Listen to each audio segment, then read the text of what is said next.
HMDA మాజీ director శివబాలకృష్ణకు 14 రోజుల judicial remand విధించింది ఏసీబీ కోర్టు. అయితే 10 రోజులు కస్టడీ కోరుతూ ఏసీబీ పిటిషన్ దాఖలు చేసింది. కస్టడీ పిటిషన్పై నేడు విచారణ జరగనుంది. కస్టడీకి అనుమతిస్తే బాలకృష్ణ హయాంలో జరిగిన అవినీతి బండారం మొత్తం బయటపడే అవకాశం ఉందని ఏసీబీ అధికారులు చెప్తున్నారు. ఇన్ఫ్రా కంపెనీలు, అధికారులు, బంధువులతో చేసిన లావాదేవీలపై ఏసీబీ దర్యాప్తు చేస్తోంది. ఇప్పటికే భారీగా బినామీ ఆస్తులను గుర్తించారు.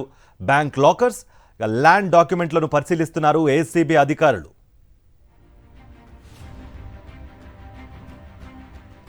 ఇదే అంశానికి సంబంధించి మరింత సమాచారం మా ప్రతినిధి వాసు అందిస్తారు. వాసు,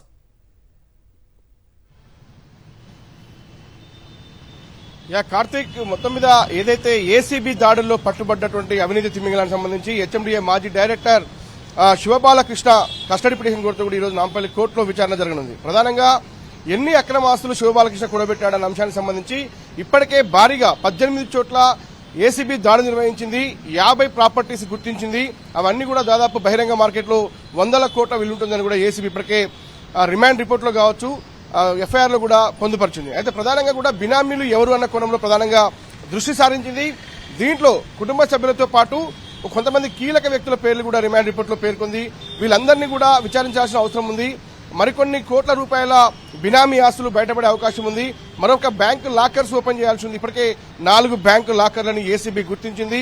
ఇక బినామీలకు సంబంధించి వాళ్ళ బ్రదర్స్ తో పాటు సిస్టర్స్ ఉన్నారు, వాళ్ళ పిల్లలు ఉన్నారు. వీళ్ళందరి పేర్ల మీద పెద్ద ఎత్తున ఆస్తులు కూడబెట్టాడన్న అంశానికి సంబంధించి కూడా ఇప్పటికే ఏసీబీ డాక్యుమెంట్లు గుర్తించింది. కానీ వాటిని సేకరించి విచారణ జరపాల్సి ఉంది. ఇప్పుడు 10 రోజుల కస్టడీకి ఇస్తే మిగతా బినామీలందరినీ కూడా కలిపి విచారిస్తే మరిన్ని ఆస్తులు వెళ్లి చూసే అవకాశం ఉంది. ఇక ఇన్ఫ్రా కంపెనీలకు ఇచ్చినటువంటి హైరైజ్ బిల్డింగ్ల అనుమతులకు సంబంధించి ప్రస్తుతం అయితే ఏసీబీకి ఫిర్యాదు ఉంది. ఇప్పటివరకు ఏసీబీ ఆదాయానికి మించిన ఆస్తుల కేసు మాత్రమే నమోదు చేసింది. కానీ నిన్న సూర్యప్రకాష్ అనే వ్యక్తి ఏసీబీని ఆశ్రయించాడు.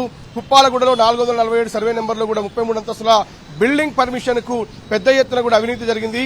హైకోర్టును కూడా బాలకృష్ణ తప్పుదో పట్టించి అనుమతులు ఇచ్చాడన్న అంశాన్ని ఆయన ఏసీబీ ముందుకు ఫిర్యాదు చేశారు. దానిపైన ఈరోజు సివి ఆనంద్ కలిసి కూడా విచారణ జరగబోతా ఉంది. దీనికి సంబంధించి ఫిర్యాదు కూడా ఇప్పటికే చేశారు. మొత్తం మీద ఇలాంటి బాధితులు మరికొంత పెరిగే అవకాశం ఉంది.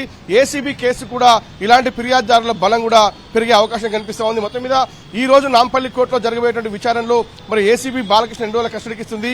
ఇప్పటికే కొంతమంది అధికారుల గుండెల్లో రైళ్లు పరిగెడతా ఉన్నాయి. గతంలో మెట్రో రైలు కావచ్చు, హెచ్ఎండిఏ కావచ్చు, రేరాలా పనిచేసిన నేపథ్యంలో అతని కింది స్థాయి, పై స్థాయి అధికారులు ఇతను సహకరించిన వారు ఎవరైతే ఉన్నారో వాళ్ళందరికీ ఏసీబీ నోటీసులు జారీ చేసి బాలకృష్ణతో కలిపి విచారించినట్టయితే మరింత అవినీతి ఏ విధంగా జరిగింది, ఎన్ని బిల్డింగ్లకు అక్రమ పర్మిషన్లు ఇచ్చారు, ఎన్ని మెట్రో రైల్లో ఎన్ని అవినీతి పాల్పడ్డారు అనే అంశానికి సంబంధించి పూర్తి స్థాయిలో కూడా బయటికి తీసే పనిలో ప్రస్తుతం ఏసీబీ పడింది. ఈ రోజు కస్టడీకి ఇచ్చే అవకాశాలు కూడా కనిపిస్తా ఉన్నాయి. Karthik, right was.